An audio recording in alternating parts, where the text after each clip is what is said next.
آپ نے کیا پڑھنا ہے؟ اقلاب کا قاعدہ. کون سا قاعدہ؟ اقلاب کا. اقلاب کس کا قاعدہ ہے؟ تنوین یا نون ساکن کا قاعدہ. تنوین کس کو کہتے ہیں؟ اور نون ساکن کس کو کہتے ہیں؟ جزم والے نون کو کہتے ہیں. جزم والے نون کو کہتے ہیں نون ساکن. ہاں، جیسے یہ ہے جزم والا نون، اور تنوین ہے یہ. تنوین کون سی ہے؟ یہ دو زبر، دو زیر، دو پیش، اس کو کہتے ہیں تنوین. کتنا قاعدہ ہے تنوین یا نون ساکن کا؟ تیسرا قاعدہ ہے. اس سے پہلے آپ نے کتنے قاعدے پڑھے تنوین یا نون ساکن کے؟ دو قاعدے پڑھے. کون کون سے؟ اظہار اور اخفا. تو حروف اخفا کتنے ہیں؟ 15. حروف حلقی کتنے ہیں؟ 6. اقلاب میں کتنے حروف آئیں گے؟ 1. جیسے آپ نے بتایا حروف حلقی میں 6 آئیں گے، حروف اخفا میں 15 آئیں گے. تو اب یہ تیسرا قاعدہ ہے تنوین یا نون ساکن کا. تو اس میں کتنے حروف آئیں گے تنوین یا نون ساکن کے بعد؟ 1. اور وہ کون سا حرف ہے؟ با. تو اس سے پہلے جو آپ نے اظہار کا قاعدہ پڑھا تھا، اظہار کے کیا معنی بتائے تھے؟ ظاہر کرنا. کس کو؟ تنوین یا نون ساکن کی آواز کو ظاہر کرنے کو اظہار کہتے ہیں. اور اخفا کی کیا معنی ہے؟ چھپانا. یعنی تنوین یا نون ساکن کی آواز کو چھپا دیں گے جب تنوین یا نون ساکن کے بعد حروف اخفا کے 15 حرفوں میں سے کوئی حرف آ جائے گا.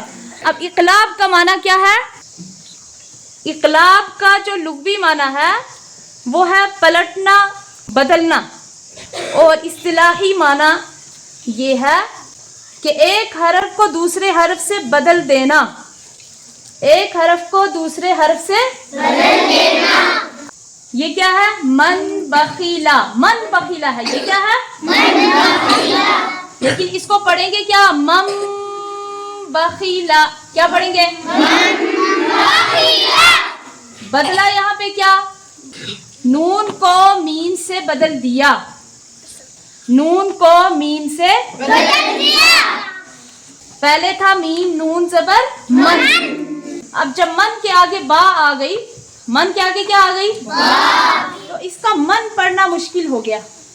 من پڑھنا کیا ہو گیا؟ مشکل ہو گیا. اس لیے آگے چھوٹی سی میم لگانی پڑی، جس کو پڑھنے کے آسان کرنے کے لیے میم لگانی پڑی. اور اس کو کیا پڑھیں گے؟ من نہیں پڑھیں گے، من بخیلا. اس کو آسانی کے لیے میم لکھنی پڑی. اور اس کو آپ پڑھیں گے میم میم زبر مم. یعنی نون کو کس سے بدل دیا؟ میم سے بدل دیا. اس بدلنے کا نام ہے اقلاب. بدلنے کا نام کیا ہے؟ اقلاب. تو اس کا ہجے کریں گے، اس نون کے جزم کو میم کو دے دیں گے. میم میم زبر مم. اور یہاں پہ جب پڑھیں گے تو اس پر غنہ اور اخفا دونوں ہوں گے. غنہ اور اخفا. تو پورا قاعدہ اس طریقے سے ہے. نون ساکن کے بعد با آ جائے، نون کو میم سے بدل کر غنہ اور اخفا کے ساتھ پڑھیں گے. غنہ اور اخفا کے ساتھ پڑھیں گے. اس کو اقلاب کہتے ہیں. میم میم زبر مم، با زبر با، مم با. خا زیر خی، مم بخی. لام زبر لا، مم بخیلا. ہاں، غنہ اور اخفا کیسے؟ مم بخیلا. یہ تھا نون ساکن کا قاعدہ.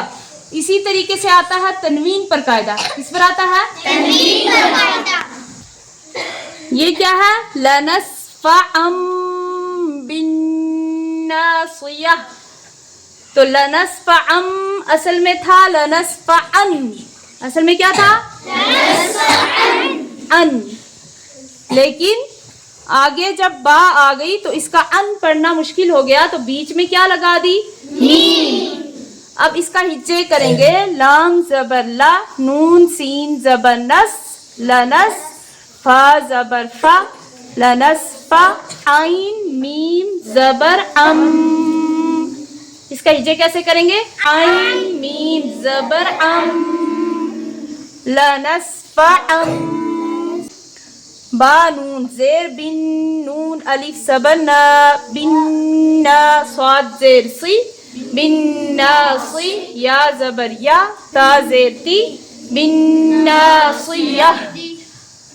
تو اب یہاں پہ کیا قاعدہ کیسے بتائیں گے؟ تنوین کے بعد با آ رہی ہے، اس لیے نون کو میم سے، نون کون سا؟ جو تنوین کے اندر سے نون کی آواز آتی ہے نا، ہاں تنوین کے اندر سے بھی نون کی آواز آتی ہے، اس نون کے بارے میں ہے نون کو میم سے بدل دیں گے. نون کو میم سے بدل دیں گے، ہاں نون کو میم سے بدل کر غنہ اور اخفا کے ساتھ پڑھیں گے. غنہ اور اخفا کیسے کریں گے؟ ام، کیسے؟